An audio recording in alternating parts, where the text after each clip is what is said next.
Today we have Mr. Lindell Lockach. That's me. Ex-boyfriend of the megastar Miss Beyonce Knowles. Chef owner of 90 Pine Catering.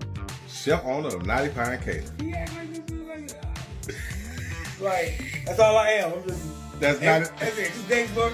Beyonce's ex-boyfriend. Ain't nothing like seeing your ex on TV several times a day. You're definitely going to go through a roller coaster of emotions. And that's exactly what's happening with Beyonce's ex, Lindell Lockach. See, before Jay-Z and Beyonce's love story went from crazy in love to drunk in love to getting married, to facing infidelity and having Blue and the twins, Lindell Lockach was once the apple of Beyonce's eye, baby. Ever since that breakup, Lindell has been going on and on about how Beyonce switched up on him. But here's where it gets interesting. See, Lindell has always looked like the bitter ex, the desperate one, the one who fumbled the best thing that could have ever happened to him. But what if I told you that all this was calculated, and that Beyonce is the one who carefully orchestrated that narrative to make herself look innocent? I mean, from her point of view, Lindell was the serial cheater and the one who first broke her heart when she was merely a good Christian on a celibacy journey. But we've heard stories about how Bey was fast, and how she was always sleeping around with both men and women. Not my words, guys. Not my words. Interview, so think about it. What if Lindell was the fall guy for Beyonce's dark past? What if they used him to try and clean her image, so she could always be remembered as perfect? Well, guess what? Word on the street is that this time Lindell is digging up all the dirt because he's tired of being the fall guy. And allegedly, the things he's been spilling about Beyonce are beyond. She was trained at the esteemed Berklee College of Music. Handpicked by my very good friend, Terry Lynn Carrington, Dr. Terry Lynn Carrington, who put together Beyonce's entire female band, which was Matthew Knowles' idea because he couldn't get Beyonce to stop people.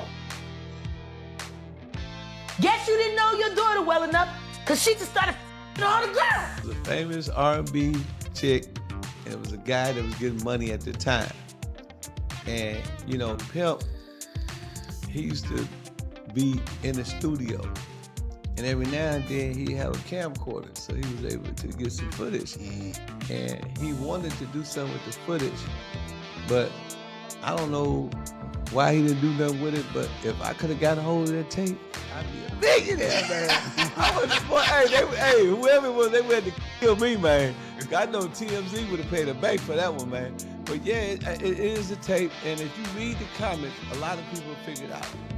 A lot of people figured out because, you know, people that was in Houston at the time, they know who was a little. We go meet with Dame Dash.